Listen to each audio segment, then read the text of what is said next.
উচিত না যে আমি মেডিকেল বোর্ড বসাবো।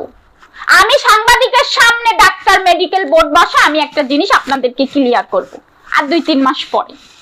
ওই যে তাদের দুজনকে আমি মিলিয়ে দিয়েছিলাম, আমাকে নিয়ে হচ্ছে ওর একটা প্ল্যান ছিল আলমের সঙ্গে সবাইকে, বাংলাদেশের মানুষকে ভালো সাজবে। ও যে শ্বশুরের সেবা যত্ন করেনি, শ্বশুর মারা যাওয়ার পরে যে ওর মুখ ছিল না ওই গ্রামে যাবে শ্বশুরের লাশ দেখতে, ও যে নষ্টামি করেছে সেটা তো ডাইভার্ট করতে হবে অন্যদিকে। এই জন্য আমার সাথে মিলে এগুলো করে একটু ভালো সাজলো জিনিসটা। ওই শ্বশুর, ও যে তখন তো একটাই নিউজ ছিল যে রিয়ামণি শ্বশুর মারা গেছে, লাশ নিয়ে যাচ্ছে আর রিয়ামণি ম্যাক্স ছবির সাথে ডান্স করছে, এই কথাটা চাপা পড়েছে না এখন? কখনোই না, হিরো আলমকে আমি জীবনেও মানবো না। ও কে ওর মতো টোকাই? ওকে আমি মানানোর কি? আমি ওর মামলা কোর্টে ওর মেয়ের নামে